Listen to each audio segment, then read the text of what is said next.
The pre-dawn darkness at Naval Special Warfare Training Center, Coronado, carried the salt-sharp smell of the Pacific Ocean mixed with diesel fuel and gun oil. Inside the base mess hall, Chief Culinary Specialist Sarah Mitchell moved through her morning routine with the precision of a surgeon. 5 o'clock. Same as every morning for the past 3 years. Her hands worked the industrial blade through 200 pounds of potatoes, each cut identical to the last. Muscle memory from 10,000 hours of practice, though the practice her father had given her involved different targets. The rhythmic thunk of steel against cutting board echoed in the empty kitchen, keeping time with her breath. Controlled. Steady. The way he taught her. On the wall above her prep station hung a single photograph in a simple black frame. Chief Petty Officer Jack Mitchell, BDU, crisp and clean, holding an M40A3 sniper rifle. The photo had been taken at Camp Fallujah, Iraq in 2007. 3 weeks before the IED took him. Sarah was 12 when that picture arrived in the mail, along with a folded flag and a letter from his commanding officer that used words like heroic and sacrifice and the ultimate price. Words that meant her father was never coming home to their Montana ranch. Never coming home to teach her the advanced wind-reading techniques he'd promised. Never coming home at all. She joined the Navy at 19, thinking somehow she could follow in his footsteps. But women couldn't be SEALs back then. The recruiters had been kind but firm, so she'd chosen culinary specialists, figuring at least she could serve, and at least she could be near the warriors her father had died beside. At least she could be useful. The kitchen began filling with the rest of her team around 5:30. Sarah supervised the breakfast preparation for 800 personnel with the same quiet efficiency she brought to everything. No wasted motion, no unnecessary words, just work. By 6:15, the serving line was open and Navy personnel flowed through in a steady stream. SEALs instructors, support staff, all of them needing fuel before another day of pushing human limits. Sarah worked the omelet station, her small hands flipping eggs with practiced ease, barely looking up as she served each meal. She was 5'3" and 120 pounds, with brown hair pulled back in a regulation bun and green eyes that most people never really looked into. In the Navy's world of warriors and operators, she was invisible. Just another face behind the counter. Just another person who made sure the real heroes had hot food. That was fine with her. Being invisible meant being underestimated. Her father had taught her that lesson too on the Montana ranch, where he'd raised her after her mother died in childbirth. Taught her through years of early mornings and long afternoons on the shooting range he'd built in the foothills. Size doesn't matter in shooting, he'd told her when she was 8 years old, struggling to hold his old Remington 700. Shooting is about patience, control, reading what the earth is telling you through the wind and the light and the way the grass moves 1,000 yards downrange. Shooting is the art of making the impossible look easy. She'd learn. God, how she'd learn. By 7:30, the breakfast rush had ended and Sarah began the cleanup process. She'd just started scrubbing down the grill when Master Chief Frank Dawson walked past the serving line, coffee cup in hand. He paused, glanced at her father's photo on the wall, then at Sarah. Their eyes met for just a second. He knew, of course he knew. Dawson had been her father's closest friend, and the teams had stood beside her at the funeral, had promised to look after her if she ever needed anything. But Sarah had never asked. Dawson was a legend in the SEAL community. 32 years of service, 4 tours in Iraq and Afghanistan, head sniper instructor for the entire West Coast SEAL pipeline. He had better things to do than worry about a dead friend's daughter who'd ended up cooking eggs. Dawson's weathered face held an expression Sarah couldn't quite read. Then he nodded once and moved on his boots, echoing on the tile floor. Sarah returned to scrubbing the grill, trying to ignore the familiar ache in her chest that always came when she thought too long about the path she'd ended up on versus the one she'd trained for. Her father had been grooming her for something more than this, something she'd never gotten the chance to pursue. At 8 o'clock, she heard the announcement over the base loudspeaker system. All personnel be advised. Annual sniper qualification exercise will commence at 0830 on Range 7. Observation is authorized for non-participating personnel. Sarah's hand stilled on the cleaning rag. Range 7 was visible from the kitchen's side window about 300 yards away across the training compound. The annual qualification was a big deal, a chance for the SEAL snipers to test new equipment and compete against each other. Bragging rights lasted all year for whoever shot best. She shouldn't watch. She had work to finish inventory, to complete lunch prep to start. Watching would only make the ache worse, the reminder of what she could have been if the Navy had allowed women in combat roles when she enlisted. But her feet carried her to the window anyway. Range 7 was already busy with activity. She counted 20 SEAL snipers, the best of the best, setting up positions along a firing line. Master Chief Dawson stood behind them with a spotting scope, his command presence visible even at this distance. Targets had been set up at various ranges, but Sarah's attention fixed on the far target, a steel silhouette positioned at what looked like 1,200 yards. 1,200 yards, just over 3/4 of a mile, the kind of shot that separated good snipers from great ones. Through the window, Sarah watched them setting up what appeared to be a new rifle system. Even from here, she could see it was something different. Longer barrel, heavier profile, probably the new Act-22 advanced sniper rifle she'd heard whispers about in the chow line. 300 Norma Magnum. More power than the standard 308 designed for extreme long-range work. The morning sun climbed higher, heating the desert sand around the base. Sarah should have gone back to work, but something kept her at the window. Maybe it was the memory of her father teaching her to read wind through mirage. Maybe it was the countless mornings on the Montana ranch, shooting at targets her father set up at 800, 1,000, 1,400 yards. Maybe it was just the part of her that still believed she could have been good enough if given the chance. The first SEAL took his shot. Through the window, Sarah saw the puff of dust well to the right of the target. Miss, second shooter, another miss, this one short. Third, fourth, fifth, all misses. Sarah's brow furrowed. These were SEAL snipers, the best shooters in the military. At 1,200 yards, they should be grouping within a few inches of center. But shot after shot sailed wide or fell short. By the 10th miss, Sarah understood why. The wind. From her position in the kitchen, she could see what the shooters on the firing line couldn't. The desert floor between the firing line and the targets was heating rapidly under the morning sun, creating a thermal layer that distorted the air. The mirage effect made it look like the wind was coming from the east at maybe 10 or 12 miles per hour. But that was ground-level wind, the same wind the shooters would be reading with their Kestrel weather meters. The problem was that the bullet wouldn't be traveling along the ground. At 1,200 yards, the trajectory arc would put the bullet 600 feet above the desert floor at its apex. Up there, the wind was different. The thermal layer created by the hot sand caused the ground-level air to read false. The real wind affecting the bullet's flight path was coming from a slightly different angle and was at least 3 miles per hour stronger. Sarah had seen this exact phenomenon 100 times on the Montana ranch. Her father had drilled it into her. Never trust ground-level wind readings in the desert. Read the mirage at the target distance. Watch how the heat shimmer moves across your sight picture. That's where your bullet is flying. That's the wind that matters. The 15th shooter fired. Another miss. Sarah's fingers tightened on the window frame. She shouldn't interfere. She had no business commenting on how SEALs conducted their training. She was a cook. They were warriors. The gap between those two things was vast and unbridgeable.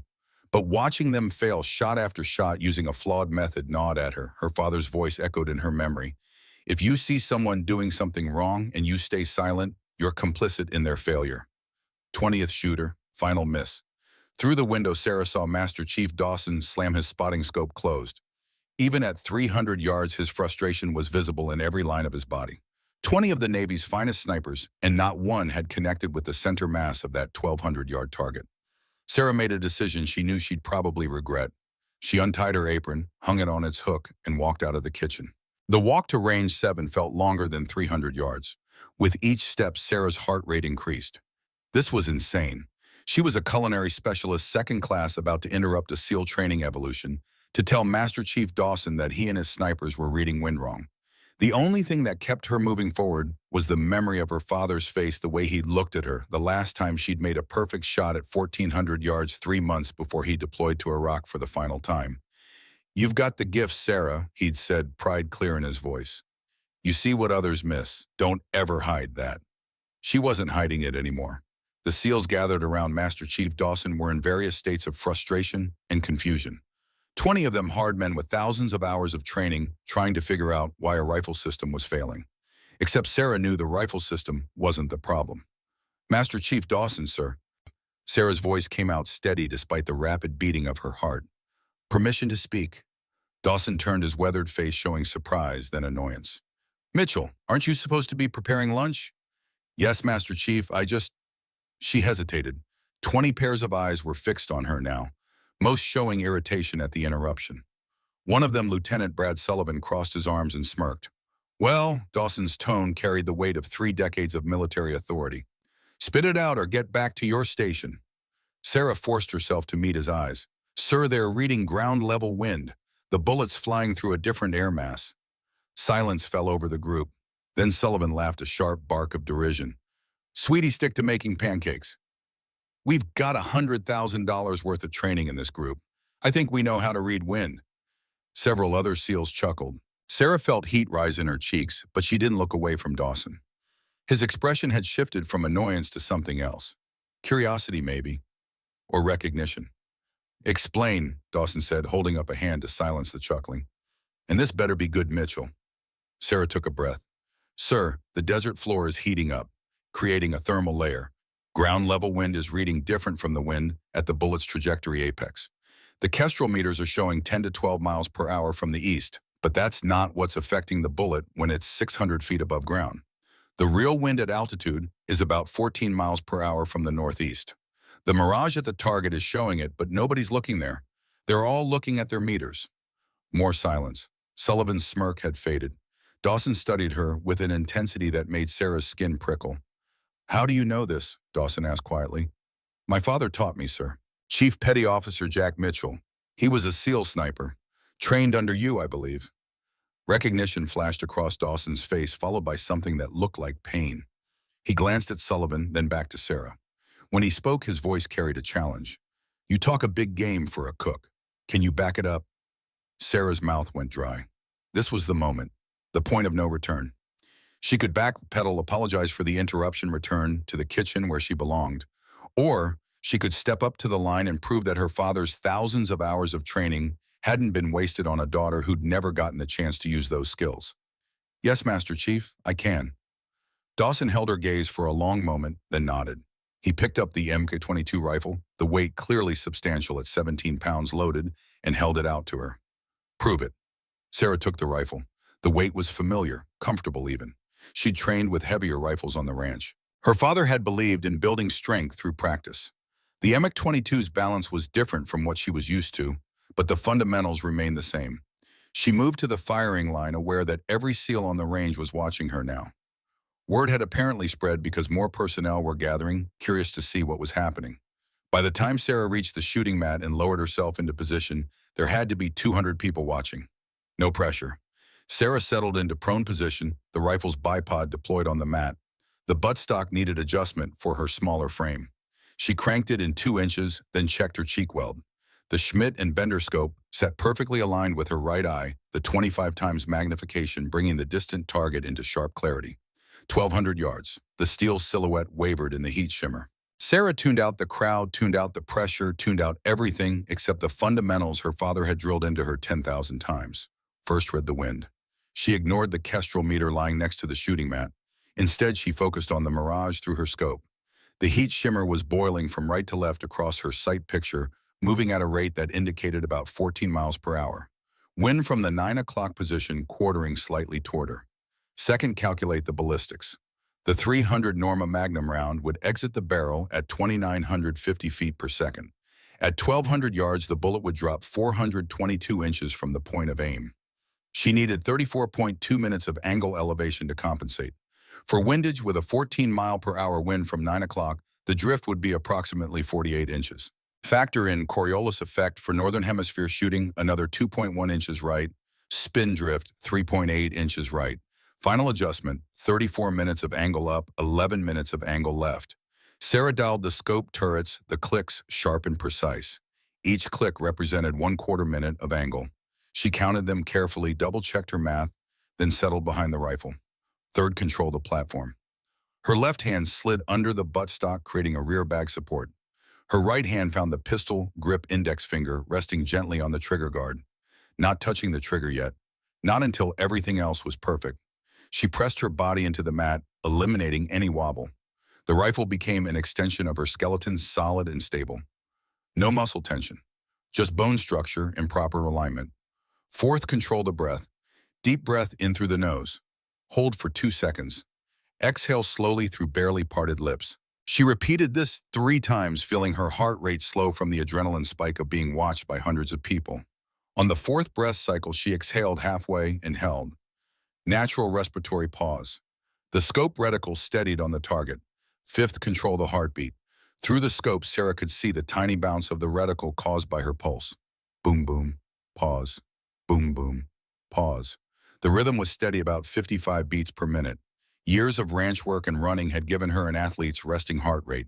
She waited for the pause between beats, the gap of stillness when blood wasn't actively surging through her arteries. 6. The trigger press. Her finger moved from the guard to the trigger face.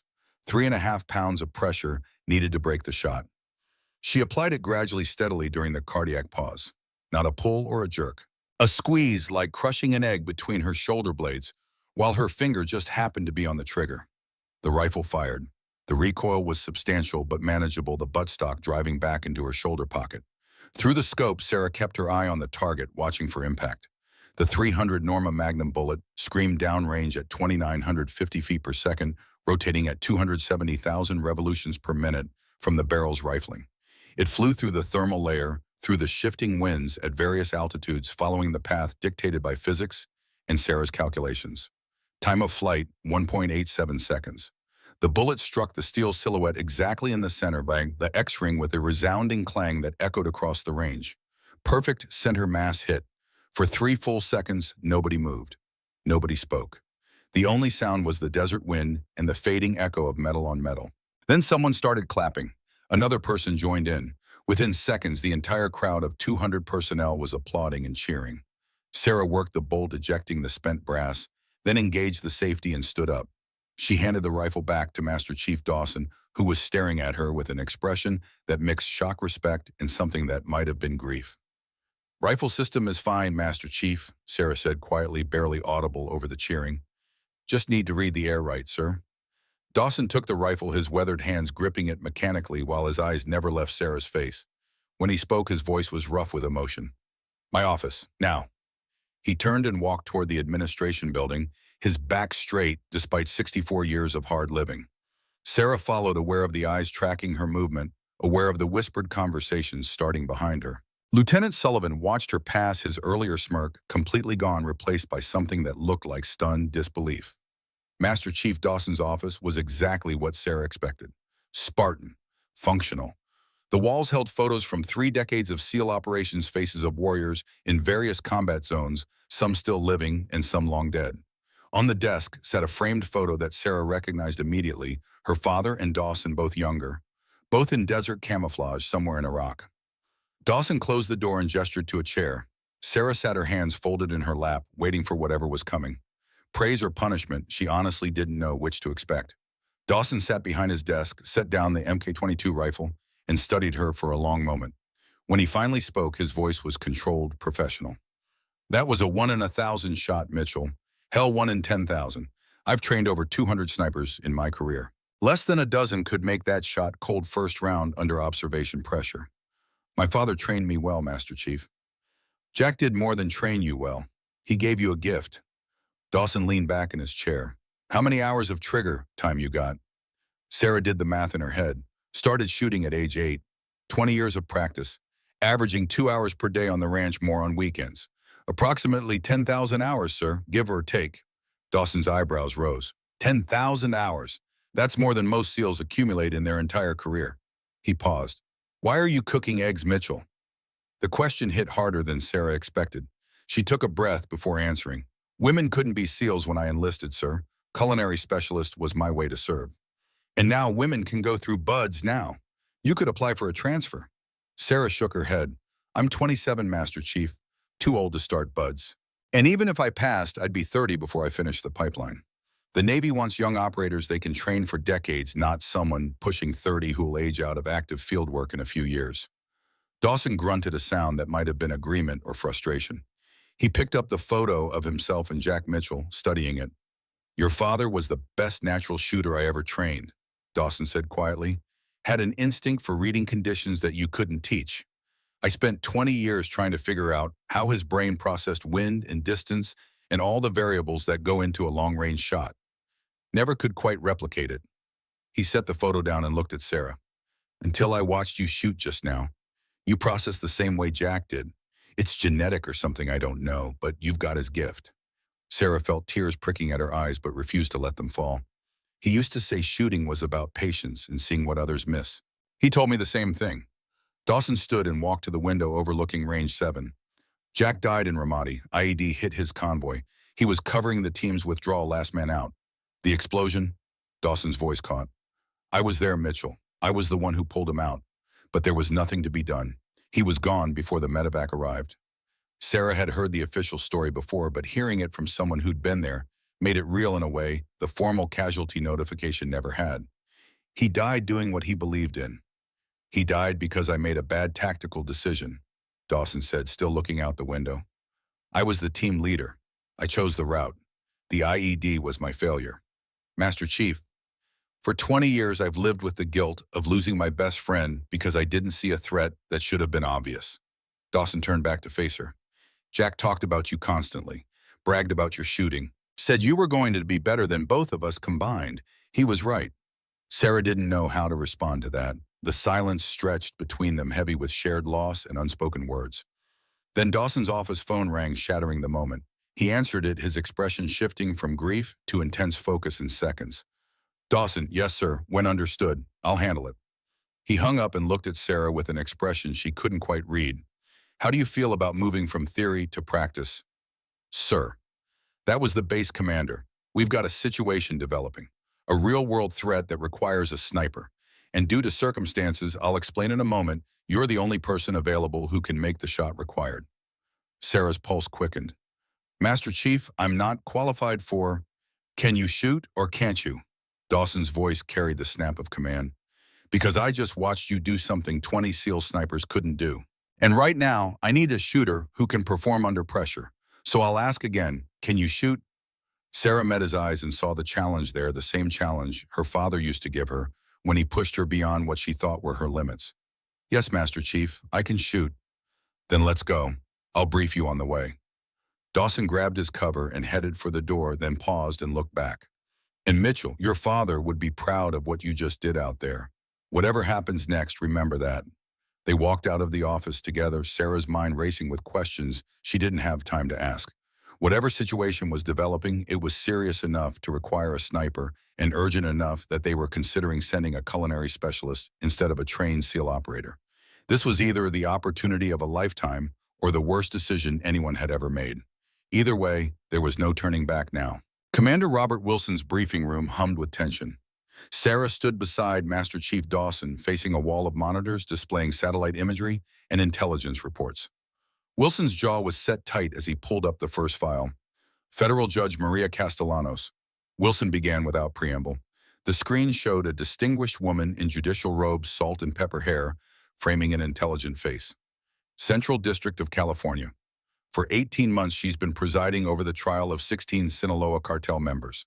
High-level players. The kind who don't accept prison sentences quietly. He clicked to the next image. A lean man in his late 30s, hard eyes, military bearing, evident even in a surveillance photo. Rafael Dominguez, El Fantasma, former Mexican naval infantry, 15 years counter-narcotics before the cartels paid him to switch sides. DEA intel confirms he's in San Diego. Target Judge Castellanos. Timeline tomorrow morning. Sarah studied the photo. El Fantasma looked like what he was, a professional killer with military training equal to any SEAL. The judge arrives at the federal courthouse every morning at 900 hours. Wilson continued, pulling up a tactical map.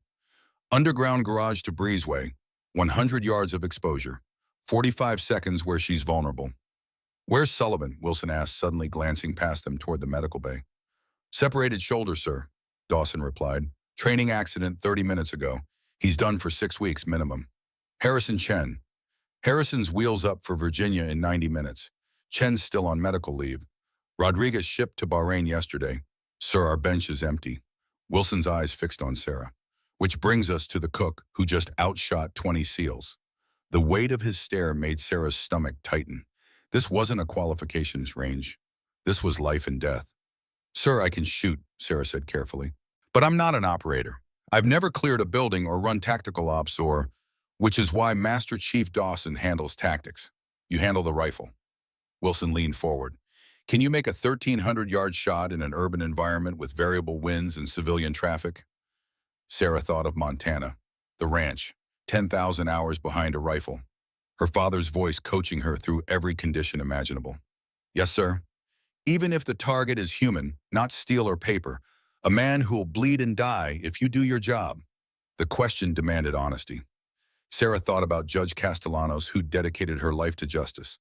Then about El Fantasma, who'd sold his training to murderers. To save an innocent life. Yes, sir. I can take that shot. Wilson looked at Dawson. Your call, Master Chief. I take full responsibility. Mitchell's the best option we have. Then you've got 6 hours to prepare. I want her qualified on the weapons system. Full tactical plan in 3 hours. And this stays quiet. If anyone learns we're sending a cook to counter-snipe a cartel assassin, I'll have senators breathing down my neck. Clear, Bonor. Yes, sir. Dismissed. The armory smelled of gun oil and metal. Chief Martinez pulled the MK-22 from the vault, along with ammunition and a Sig Sauer M18 pistol. Sarah checked the handgun's chamber holstered, then picked up the rifle case. Range time, Dawson said. 4 hours of daylight. You're going to shoot until this morning's performance looks like the norm, not a fluke. Range 7 was theirs alone now. Sarah fired 200 rounds as the sun tracked west, engaging targets from 300 to 1,400 yards. Dawson spotted calling corrections, but mostly observing in silence. She hit 93% X-ring. The misses were still center mass. Your father would have hit 95%, Dawson said as they packed up. But Jack had 20 years on you. You're good enough, Mitchell. Better than good enough. At the evening briefing, 2 SEALs joined them. Petty Officer Jake Harrison, lean and intense with 2 combat deployments. Petty Officer Mike Chen, older and quieter, with the calm competence of someone who'd seen it all twice. Gentlemen, Dawson said, spreading the tactical map. Counter-sniper operation tomorrow morning. Judge under threat from cartel assassin. Mitchell's our primary shooter. Chen's eyes widened, but Harrison's expression stayed neutral. I know what you're thinking, Dawson continued, but I watched her shoot. She's qualified. Harrison, you're her spotter. Chen security. I run tactical command. They spent 2 hours on details. Approach routes, communication protocols, rules of engagement. Sarah absorbed everything, asking questions when needed, staying quiet otherwise. Key variable is El Fantasma's position, Harrison said. 3 possible buildings. Harbor View Apartments at 1,100 yards. Pacific Financial Tower at 980, or the warehouse complex at 1320. The warehouse, Sarah said with certainty. Waima Chen asked, skepticism clear. Sarah pulled out a weather report. Morning wind off the Pacific. Consistent flow, less turbulence than downtown between buildings. For a 1,300-yard shot, consistency trumps speed. He'll want predictable conditions, plus better escape routes and less civilian exposure. Harrison studied her, then nodded. Solid analysis. They rehearsed comms, established code words, reviewed medical procedures. By midnight, Sarah's head swam with tactical protocols she'd never trained for. But shooting remained shooting. Find the target. Read conditions. Make the shot. Everything else was details. The alarm sounded at 0430. Sarah, dressed in combat utilities, strapped on the M18, slung the rifle case. In the mirror, she looked like someone playing soldier. But when she picked up the Mech-22, the weight felt right. The van rolled out at 0500. Harrison drove, Dawson rode shotgun. Sarah sat in back with Chen in the gear. Pre-dawn San Diego passed outside the windows, the city still sleeping, unaware of what was coming. They parked 3 blocks from the warehouse district. From there, they moved on foot with gear and construction bags. The warehouse complex rose ahead, 6 brick buildings from the 1940s, mostly vacant. Building 4, Dawson said quietly. Top floor gives us overlapping fields of fire. They entered through a loading dock, FBI having already defeated the lock. Inside smelled of dust and decay. Pigeons cooed in the rafters. 4 flights up, Harrison cleared corners while Chen covered their rear. The top floor opened into empty manufacturing space. Windows along the north wall overlooked the warehouse district and downtown San Diego beyond. Here, Harrison said, finding a corner with good sightlines. Decent concealment, multiple egress routes. Sarah unpacked the M22. Harrison assembled his spotting scope. Chen moved to the stairwell. Dawson established radio contact with FBI command, confirming Judge Castellanos was on schedule, keeping her routine normal to avoid tipping their hand. By 0600, they were set. Sarah lay prone behind the rifle bipod deployed on her pack. The Schmidt and Bender scope brought adjacent buildings into crystal clarity. Time on target, 3 hours, Dawson said. Judge leaves home at 0830, arrives courthouse at 9. If El Fantasma shows, it'll be before 8 to set up. They waited. The sun rose over eastern mountains, painting sky in orange and pink. Sarah controlled her breathing, staying relaxed despite tension. This was just like Montana, she told herself. Just like countless mornings practicing long-range shots. Except this time the target could shoot back. Movement building 2, Harrison said suddenly. 3rd floor, northwest corner. Sarah swung the rifle, found the window. Through the scope, a shape moved in the darkened room. Someone careful, deliberate. Can you ID? Negative, too dark, but he's setting up something. Long gun, heavy barrel. Sarah's pulse quickened. Range? Harrison checked his laser rangefinder. 870 meters, wind 3 meters per second southwest. 870 was comfortable range. But this wasn't steel. This was a man preparing to murder a federal judge. Through the scope, she watched the figure continue his setup. Professional, taking time to get everything perfect. Need visual confirmation, Dawson said. Can't engage without positive ID. 5 minutes passed. The sun climbed, flooding the city with morning light. The figure shifted closer to the window, checking his sight line. Got him, Harrison said. Matches intel photos? That's El Fantasma. Through her scope, Sarah saw him clearly now. Lean face, hard eyes, military bearing. Setting up a Barrett M82 50 caliber rifle that could punch through engine bar blocks. Rules of engagement, Dawson said. Wait for hostile intent. Weapon aimed at judge's route finger on trigger. Then Mitchell, you're cleared hot. Copy. They watched El Fantasma complete his setup. Every movement precise. He checked his scope, verified distances, settled into shooting position. 0800, Dawson reported. Judge leaving residence now. ETA 30 minutes. El Fantasma loaded a magazine, chambered a round, went still behind the rifle. Waiting. Sarah could see the courthouse breezeway in the distance. 100 yards where Judge Castellanos would be vulnerable. From El Fantasma's position, maybe 1,000 yards. Well within the Barrett's range. 0815. Judge 10 minutes out. Through the scope, Sarah watched El Fantasma settle deeper. Right hand on pistol grip, finger near trigger, left hand on forend. Tracking something through his scope, final adjustments. He's committed, Harrison said quietly. Body language says he's taking the shot. Sarah's finger moved to the MiG-22's trigger. 3.5 pounds to break. She'd done this 10,000 times, but never at a person. Never at someone with thoughts and feelings and a life that would end when her bullet found him. Her father's voice came back, something he'd said when she was 15, asking about his combat deployments. Taking a life isn't something you do lightly, Sarah. But when evil people try to harm innocents, stopping them isn't murder. It's protection. It's duty. And it's something you carry forever, but you carry it because someone has to. 0820, Judge 5 minutes out. El Fantasma's finger touched his trigger. Through the scope, Sarah saw the micro movements of breath control the stillness of a trained shooter entering the zone. He's acquired target, Harrison confirmed. Tracking the approach road. Mitchell, you are cleared hot. Take the shot. Sarah took a breath, read the wind through mirage, calculated ballistics and heartbeats. 870 meters. Wind 2.8 meters per second from southwest. Drop 218 inches. Windage 14 inches. Coriolis negligible. Spin drift 2 inches. 30 MOA up, 1.6 MOA left. She dialed adjustments. Controlled breathing. In through the nose, out through the mouth. Halfway exhale. Hold. Heartbeat rhythm. Boom, boom, pause. Boom, boom, pause. She waited for the pause. Her finger squeezed during the gap of stillness between heartbeats. The MK-22 fired. The 300 Norma Magnum launched at 2,950 feet per second, crossing 870 meters in just over a second. Through the scope, Sarah watched her bullet impact 6 inches right of El Fantasma's head, punching through brick in a spray of red dust. Miss, she said calmly, already working the bolt. The wind had shifted. She'd read it wrong.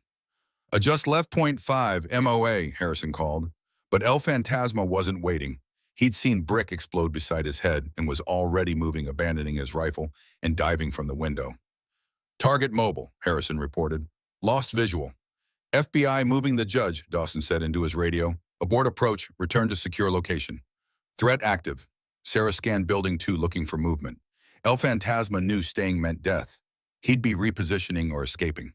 There, Chen called from the stairwell. Ground level east side. Running for harbor. Sarah swung her rifle down, found El Fantasma sprinting between buildings. 400 yards away, moving fast, heading for harbor, where boatsmen escape. He's running, Dawson said. FBI 3 minutes out. Mitchell, can you stop him? 400 yards. Moving target. Running maybe 8 miles per hour. Sarah had practiced this, but her father always said moving targets were the hardest shots in sniper work. But if El Fantasma escaped, he'd try again. Judge Castellanos would spend her life looking over her shoulder, and eventually he'd succeed. Sarah put the reticle on the running figure, tracking his movement.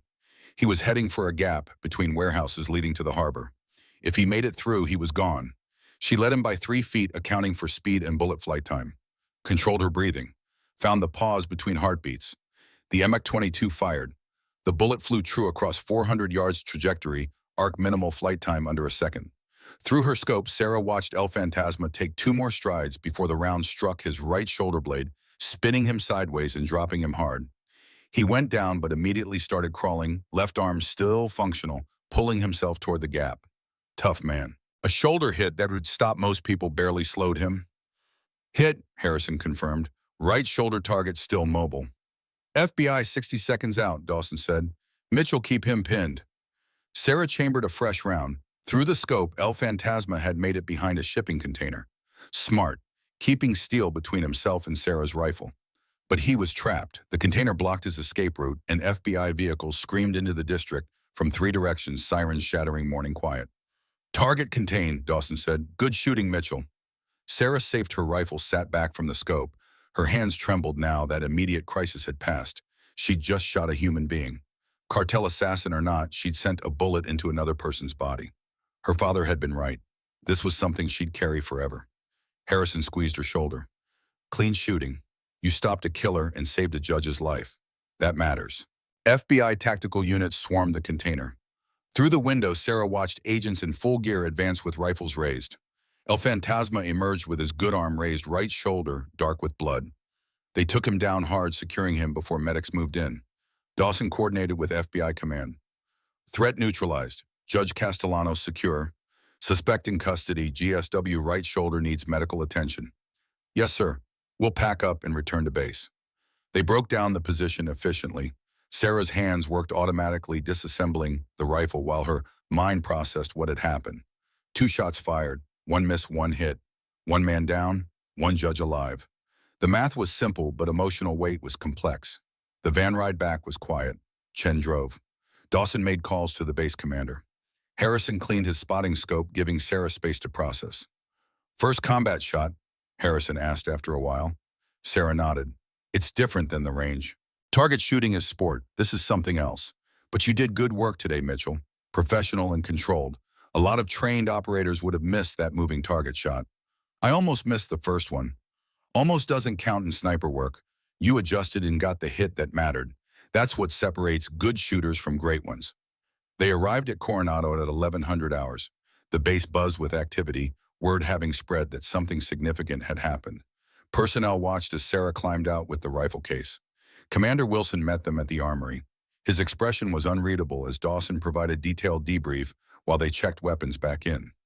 FBI is pleased, Wilson said when Dawson finished. Judge Castellanos never knew she was in danger. El Fantasma is singing about cartel operations. DEA calls it a major win.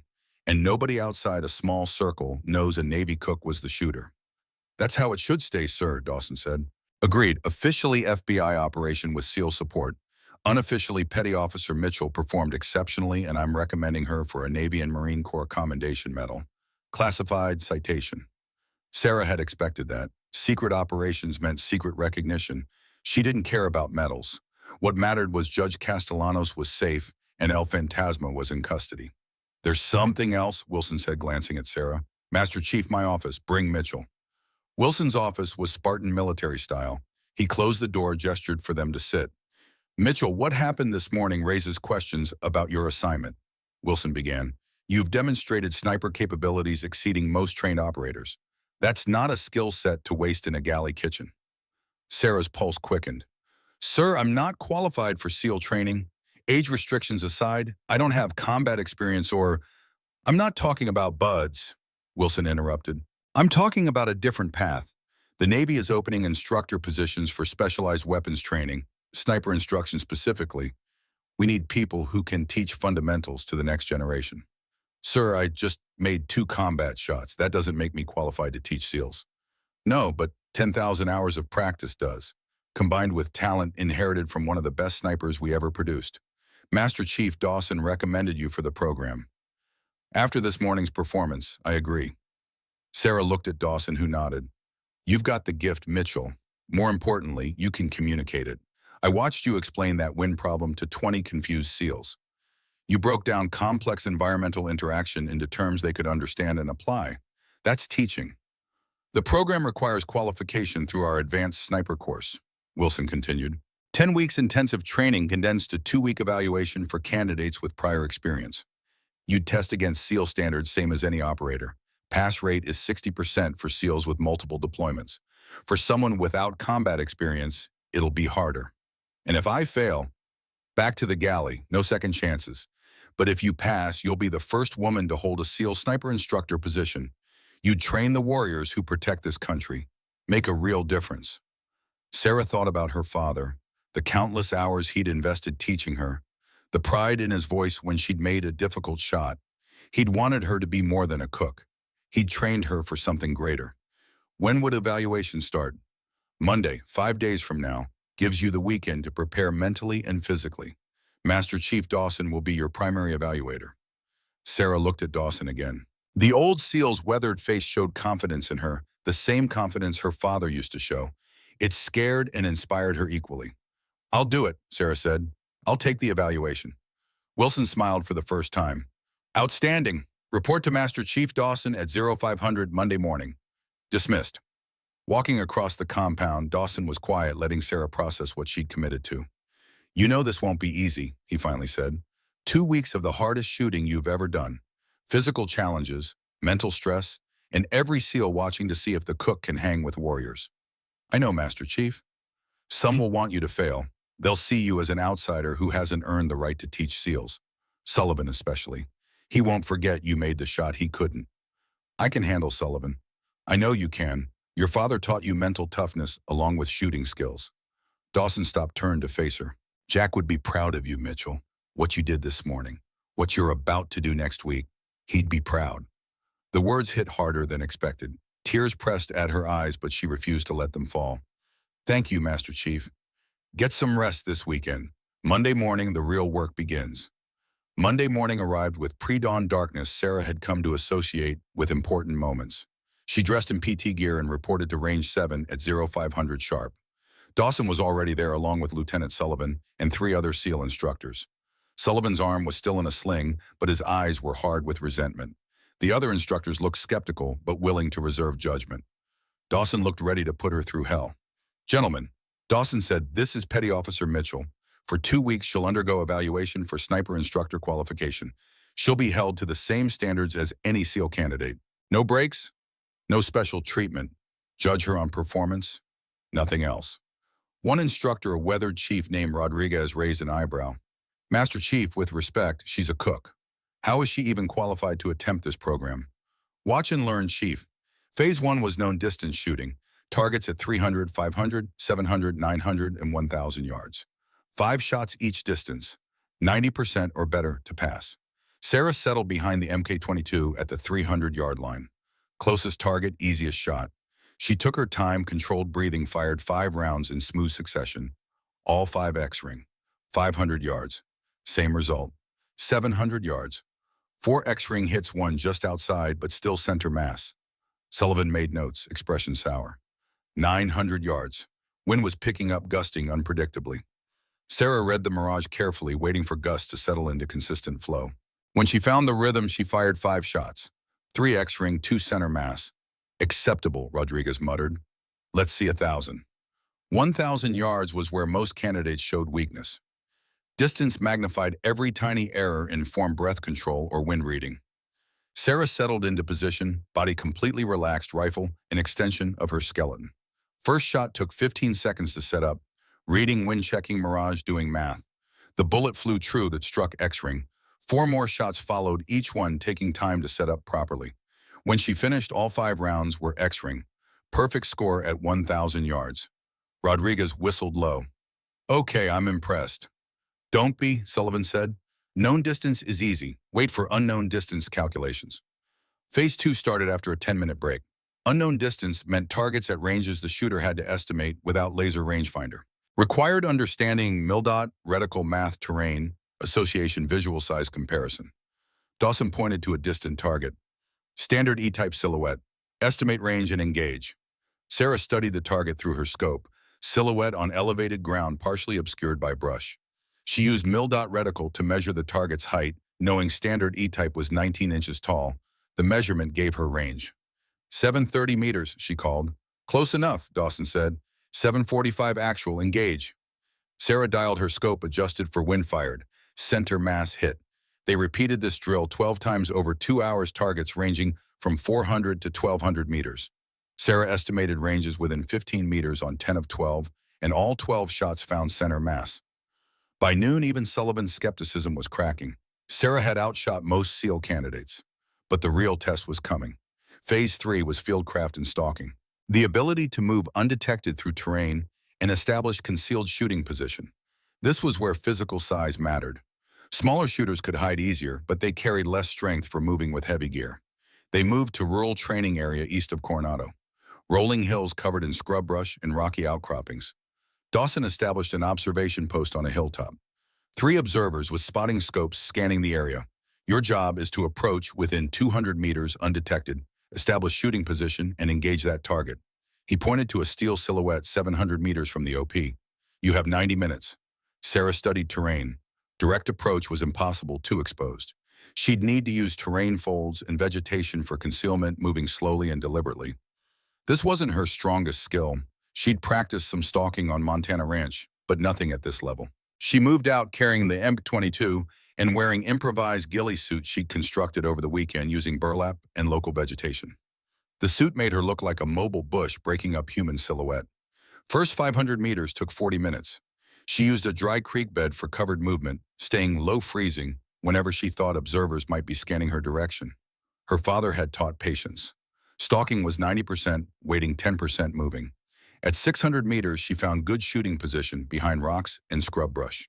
She established her hide, carefully building up vegetation to conceal rifle barrel, settling into prone position, invisible from the OP.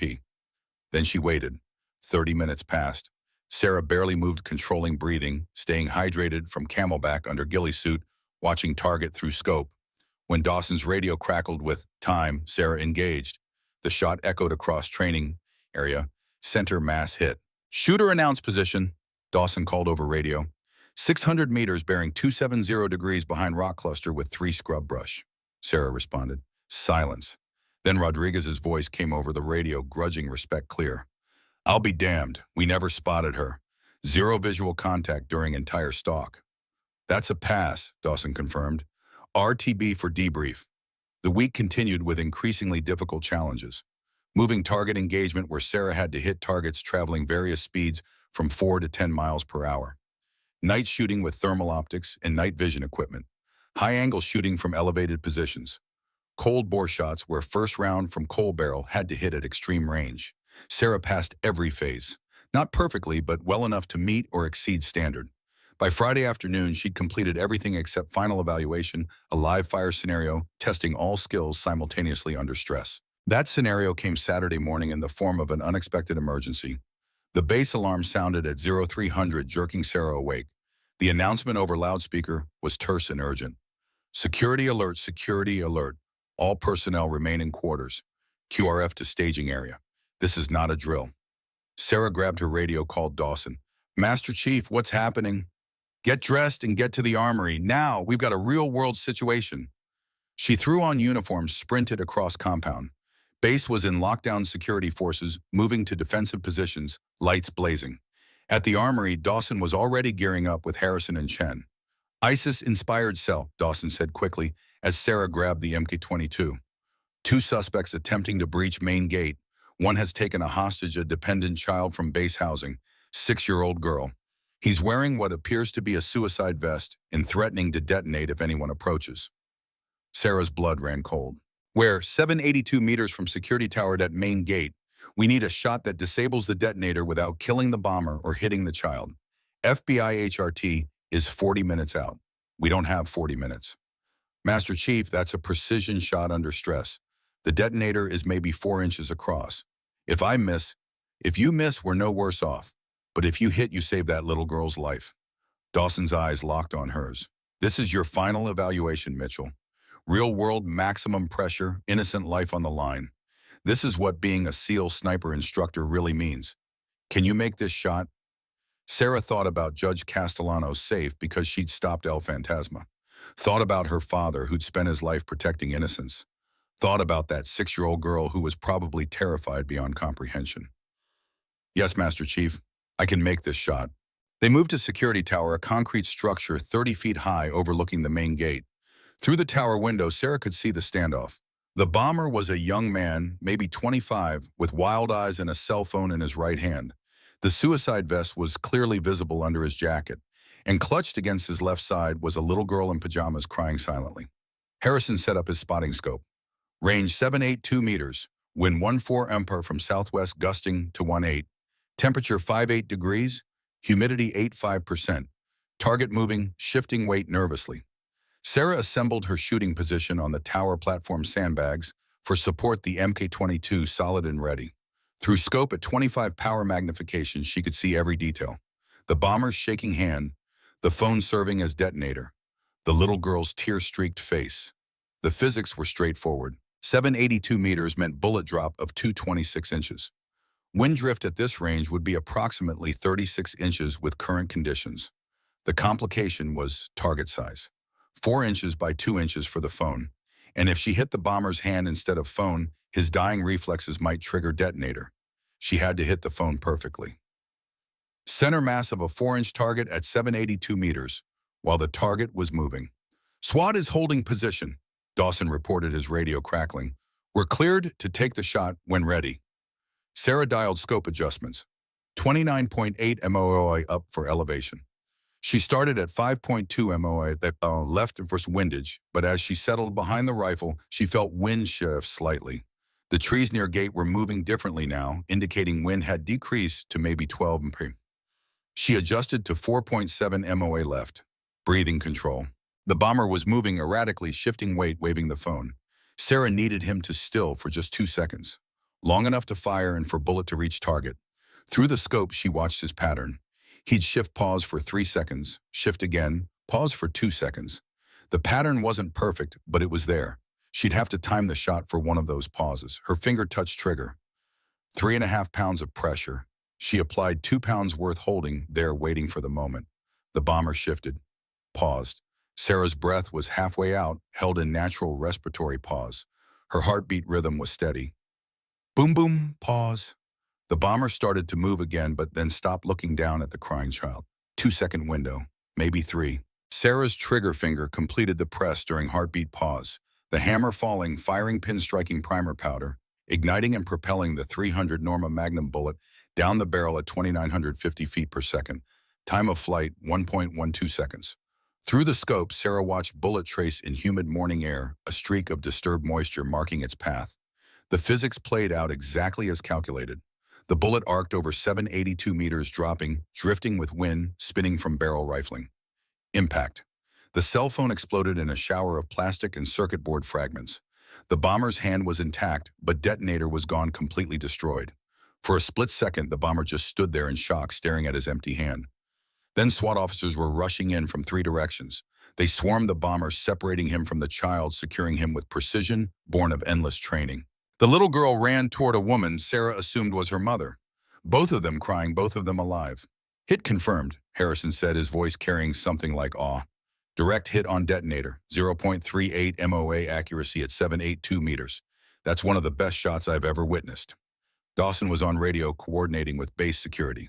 When he finished, he looked at Sarah with an expression that mixed pride and respect. That's a pass, Mitchell. Hell, that's more than a pass. That's the kind of shot that defines a career. Sarah safed her rifle, sat back from scope, her hands shaking now just as they had after shooting El Fantasma. 2 weeks of evaluation, 2 real-world crisis shots, both hits, both lives saved. Her father's training had prepared her for this. 10,000 hours of practice distilled into moments that mattered. The sun was rising over Coronado, painting the sky in brilliant oranges and golds. Sarah watched it climb and thought about all the sunrises she'd seen on Montana Ranch, shooting targets with her father, learning the craft that had brought her to this moment. Commander Wilson's office at 0900 was crowded. Dawson, Harrison, Chen Rodriguez, and Sullivan all present for final evaluation debrief. Wilson stood at his desk with Sarah's performance packet, 2 weeks of scores and evaluations. Petty Officer Mitchell, Wilson began formally, you have completed SEAL Sniper Instructor Qualification Evaluation. Your performance exceeded standards in every category. Known distance shooting 97% accuracy. Unknown distance estimation 92% accuracy. Fieldcraft and stalking perfect score. Specialized shooting scenarios 95% average. And 2 real-world precision shots under maximum stress conditions that saved lives. He looked up from the packet.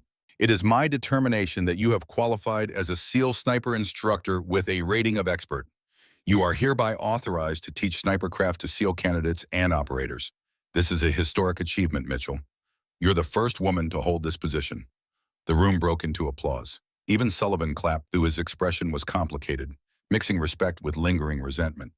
You'll begin instructor duties Monday, Wilson continued. Master Chief Dawson will be your mentor for the first month as you learn administrative and curriculum aspects. But make no mistake, you've earned this position through demonstrated competence. Congratulations, Instructor Mitchell. Sarah stood at attention. And thank you, sir. I won't let you down. I know you won't. Your father would be proud. The ceremony was small and quiet, held at Range 7 on a Tuesday afternoon 2 weeks later. Sarah stood in dress uniform, while Dawson pinned the instructor badge to her chest, a small gold emblem representing everything she'd worked for. A handful attended. Commander Wilson Harrison Chen Rodriguez and a dozen SEAL students who'd be in Sarah's first class. Sullivan was there too, his arm finally out of sling, expression neutral. When ceremony ended and crowd dispersed, Sullivan approached Sarah. For a moment, they just looked at each other, the history of the past month hanging between them. I was wrong, Sullivan said finally. When you first shot on the range, I thought it was luck, a fluke. Then I thought maybe you were good at targets but wouldn't handle pressure. I was wrong about all of it. Thank you, Lieutenant. You're a better shot than I am. That's hard to admit, but it's true. And if I'm being honest, the fact that you're a woman was part of why I didn't want to believe it. I grew up thinking women couldn't do what SEALs do. Turns out I was just narrow-minded. Sullivan held out his hand. Sarah shook it. I'd be honored to train under you someday, Sullivan said, if you'll have me in your class. Any SEAL who wants to learn is welcome in my class, Lieutenant. That's what my father taught me. Competence is all that matters.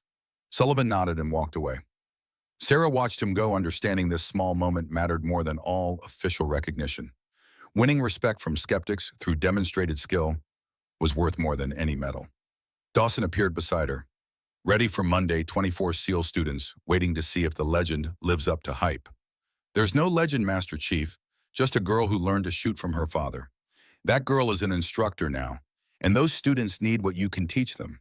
They need to understand shooting isn't about strength or gender. It's about patience, precision, and seeing what others miss. Jack understood that. You understand that. Now you get to pass it on. Monday morning came clear and cool, perfect conditions for range work. Sarah stood in front of the 24 SEAL students, all watching her with various degrees of curiosity, skepticism, and respect. Most were in their 20s, combat veterans, men who'd been tested in ways Sarah could barely imagine. She felt the weight of their expectations and her own doubts. But then she remembered that little girl running to her mother's arms alive because Sarah had made an impossible shot. Remembered Judge Castellanos going about her day safe because Sarah had stopped a killer.